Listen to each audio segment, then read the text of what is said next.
This is the Office of Leadership Development and Evaluation's webisode for understanding and implementing PVAAS reporting to further improve your students, teachers, and schools' value-added growth measures. This video will discuss the application of PVAAS reporting and the development of its success. We will explain the importance of this evaluation measure and how to utilize its data to enhance your school's teaching and learning.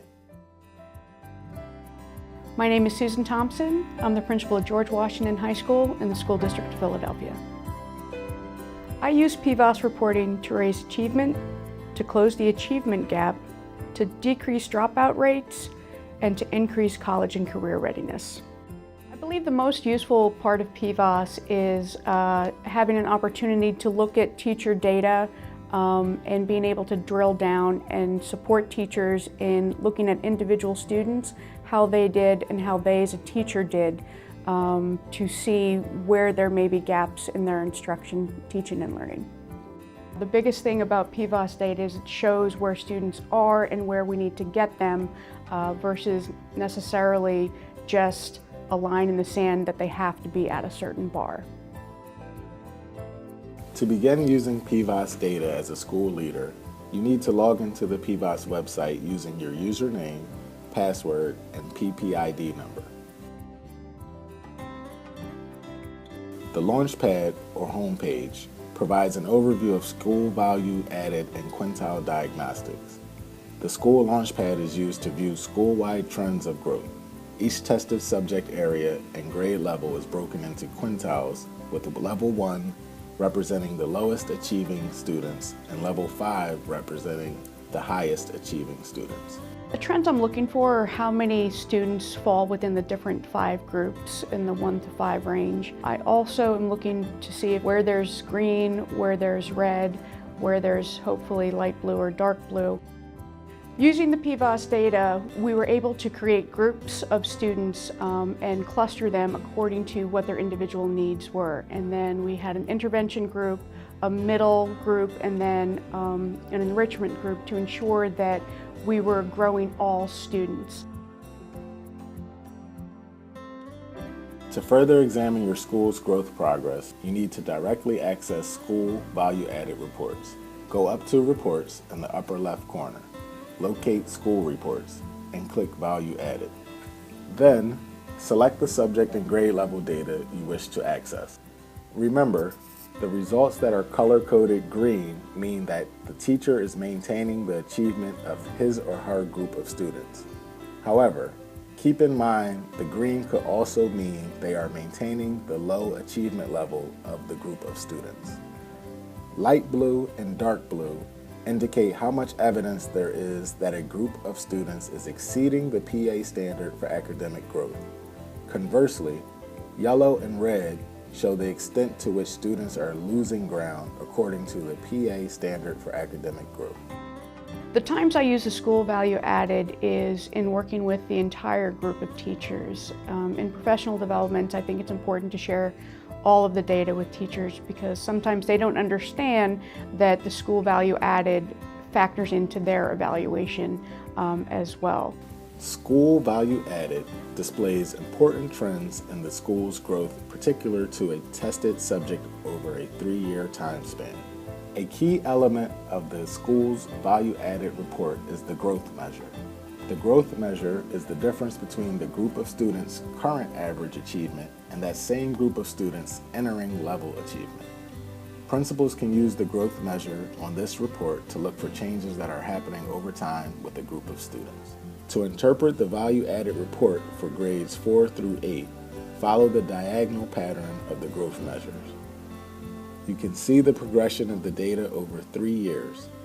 High school value added is more straightforward with the results all aligning right in one column. One of the things that we did with looking at the school value added is we took a look at how all of the content areas can support reading and writing so that we could see an increase, hopefully, in constructed responses in the sciences as well as the algebra keystones, but also enhance what's happening for our literature.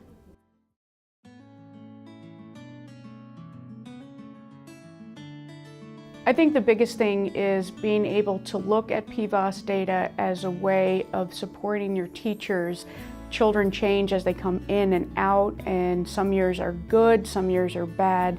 It's very important for principals to be able to use the data to help support teachers' continual growth. Now, to dive deeper into your school's PVAAS data, you need to directly access School Quintile Diagnostics. Go back up to Reports in the upper left corner. Look under School Reports and click the Diagnostics tab. From there, you can select one of 3 diagnostic platforms. School Quintile Diagnostics. You can use this report to assess how well the school helps students at different achievement levels make academic growth for each grade and subject area.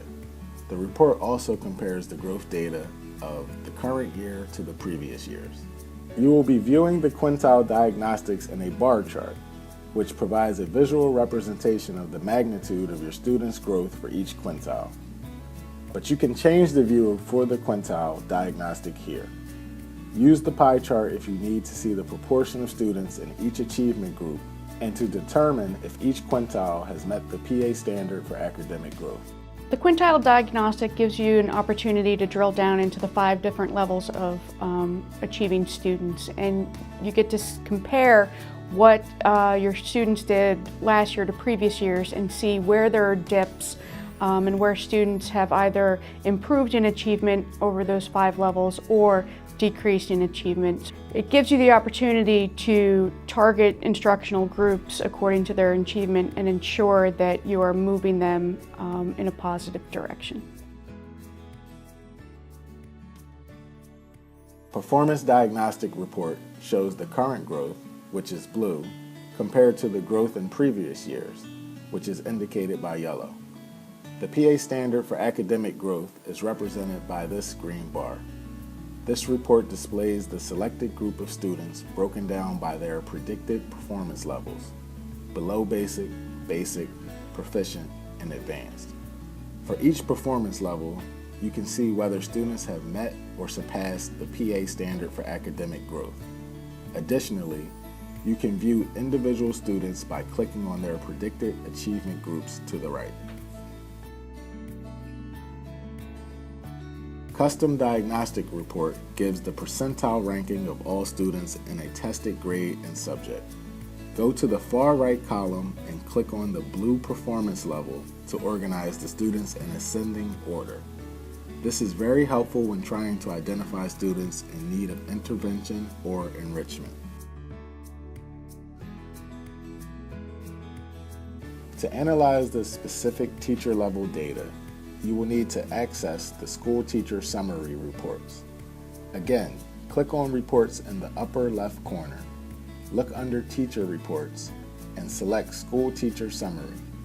Enter your PPID and PVAAS password as another layer of security. From there, you can select any grade level or subject to evaluate the amount of growth made by each teacher's group of students. You are also able to select all to get a general overview of the teacher-specific reports for the whole school. School Teacher Summary provides insight into school level and teacher level supports needed. If you look to the column labeled School, clicking on the numbers in blue will provide a list of teachers for that school and that performance range, giving you an option to then look at each teacher's value-added reports. At this point, it is important to compare the inconsistencies between teacher-level data and school-level data. If there are discrepancies, you are then able to determine if there is a need to make school-wide curriculum, instructional, assessment, or organizational improvements, or if it is necessary to look more closely at a teacher's practice. Principals should encourage teachers to look more in depth at their planning and preparation, instructional strategies, or assessment methods, developing an action plan for continual growth.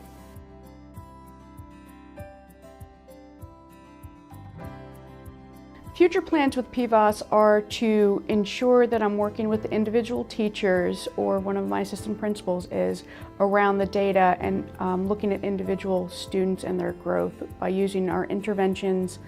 Additionally, it will become part of a dialogue around how teachers are doing over time. I think my personal goals for using PVAAS are to definitely close the achievement gap, but also to help teachers use data effectively to manage what they're going to do instructionally. Without looking at data and really biting into it, teachers can feel good about what's going on in their classroom, but we may not be moving the students to where they need to be successful. This video was brought to you by the Office of Leadership Development and Evaluation. Any further questions, refer to the handbook, the evaluation calendar, or email us at effectiveness@philasd.org.